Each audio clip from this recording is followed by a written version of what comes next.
2. Hello, this is Nathan. Welcome back to Independence Money, where if your money is not independent, how independent are you? And today we have a very special co-host, Landry.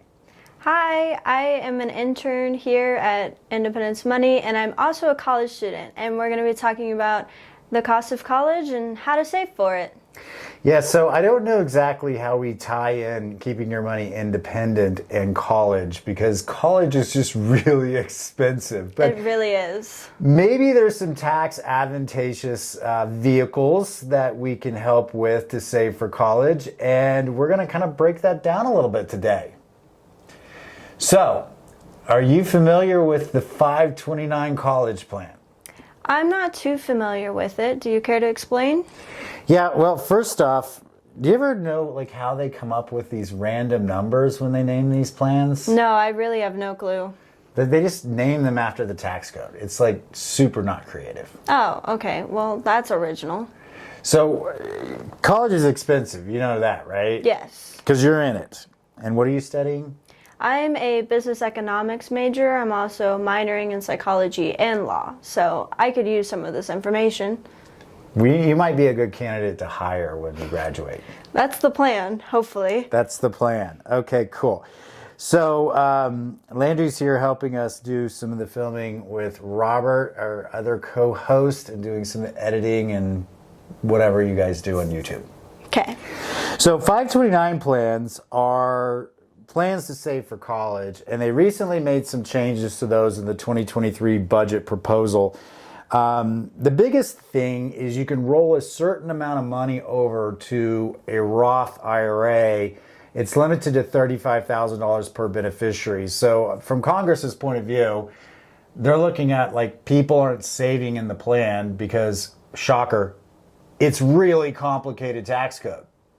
And what happens if your kid is smart and gets a lot of scholarships like you? You got scholarships, right? I got quite a few. How many is quite a few? I got 3, but a lot of them were private scholarships, and that is the way to go. You don't want to rely on the government for money, especially student loans or scholarships that they're going to give you. So I would recommend looking into private scholarships because those helped me out the most. How did you even find those? Like, how did you find where they existed, how to apply for them? The easiest way I can describe it is you Google it. There's plenty of websites you can apply on, plenty of businesses that will actually sponsor you. Most of mine were because I was a Native American, and they do give you scholarships for race, ethnicity, gender, especially if you're an educated woman or minority. They do give those out as well. So you can make it as specific as you want or as general as you want, and they will come in handy. And you got one also because of your major. Yes, correct. That sounds fantastic. So if somebody like Landry had a 529 plan and didn't end up using all the money, then if it's not used for qualified educational expenses, there's actually a 10% penalty tax, and there also could be tax on the growth of the funds, which is one of the reasons why a lot of people chose not to participate in them. So in the 2023 budget proposal, Congress said, well, okay, any unused amount can be rolled up to $35,000 per beneficiary into a Roth with no penalties or taxation. But going back to how complicated this plan is, if you literally look at it, it has to be like 15 years later to be able to do that. So if you back out, the rule is 72, money doubles over 7 years, right? Assuming you have a 7% growth rate. For that money to end 15 years later at 35 grand unused, it'd have to begin at like $7,000 or $8,000, which is, the point I'm making is 35 grand is not that big of a windfall with this budget change thing.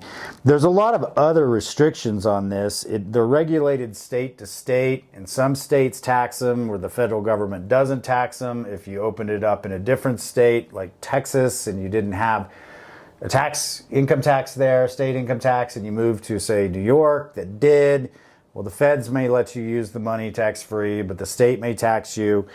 It's a really, really complicated plan, I would say. I like your approach better. Be smart, get good grades, apply for lots and lots of scholarships. Well, the problem is with just getting good grades is it's kind of average for people to do that in high school. So you have to have something that's going to stand out. For example, this internship definitely helped me get my scholarships because it gave me at least 1 foot into the door. Rather, everybody else is going to be playing sports or some sort of band or something. Well, that makes them average in a way, and it really helps. Internships really help you get much further in college, especially when it comes to scholarships. Well, I mean, Robert, our co-host, was one of our first interns like 9 years ago. And he had a friend, Ryan, that got a job at the financial planning software that we used to use. He's now one of the major trainers at that. So internships, I think you brought up a really good point there, Landry. Internships are really looked at well in the college application scholarship process. So a little bit more about 529 plans.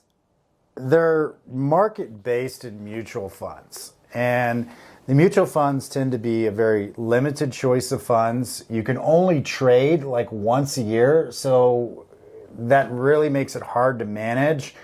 There's not a lot of fund choices, and it's really difficult. You can only do it one time per year to roll it to a different state's plan.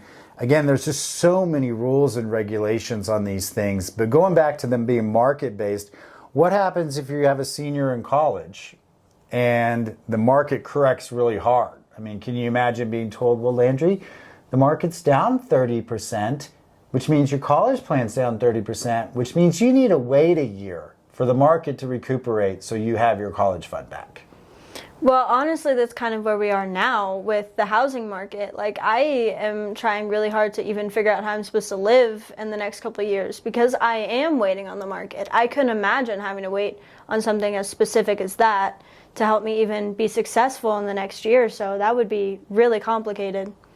Yeah, and speaking of buying a house, again, going back to your situation, what if you worked through your internship and other jobs and you had your scholarships and just didn't end up needing your 529 plan, but what you really needed, since you covered your own costs through college, was to be able to put a down payment on a house. Can you use a 529 plan for that?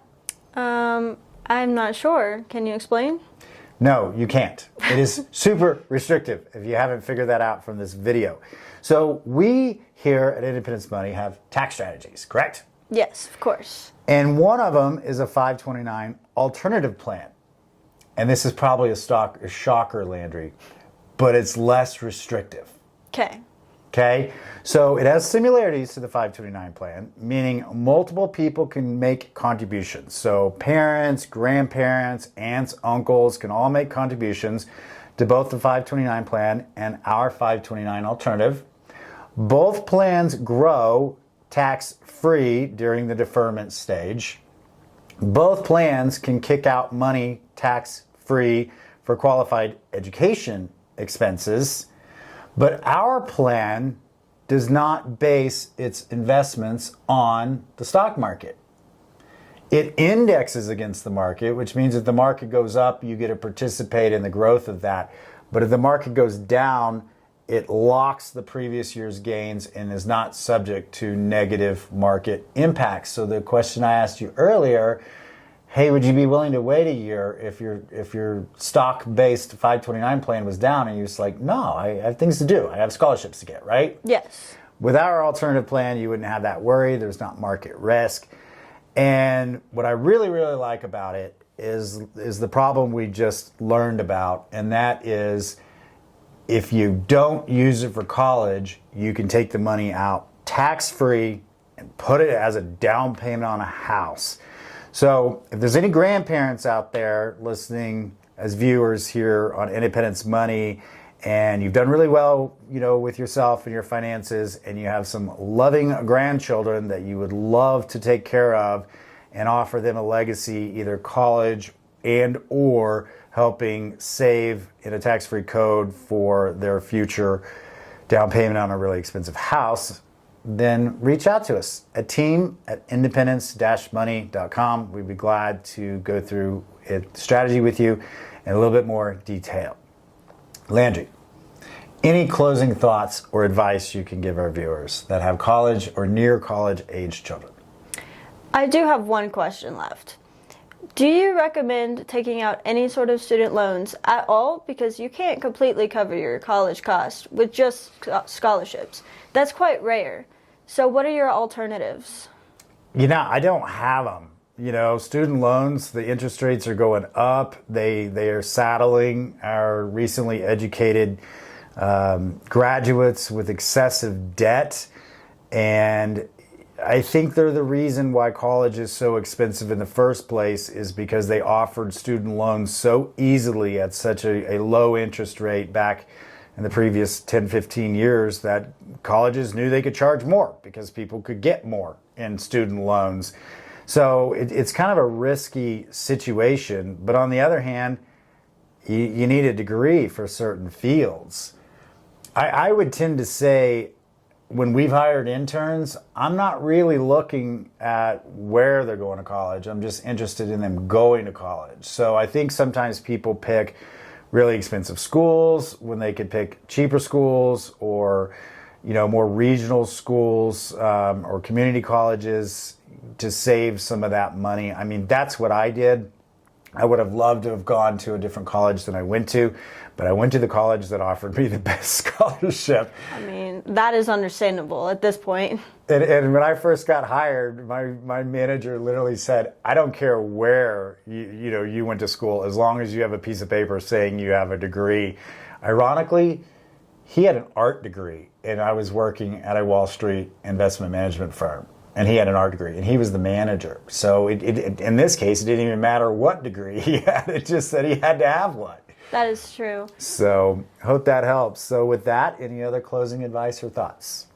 My closing advice is, I was in class one time, and my professor got into a debate with me on whether a college degree was really worth it.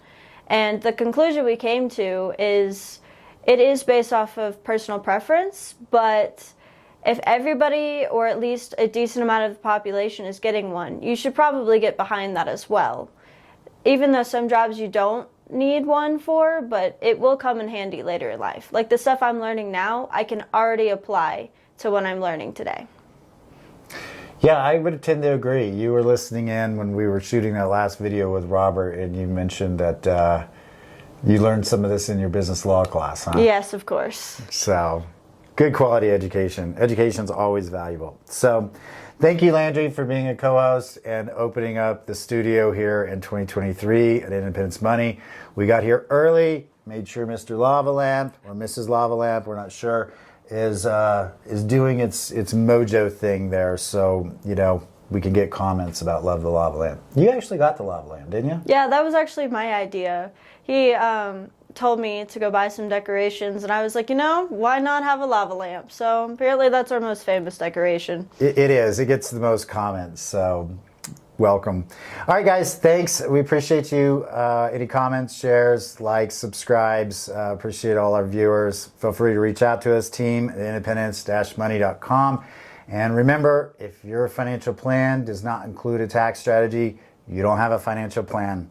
Till next time, take care.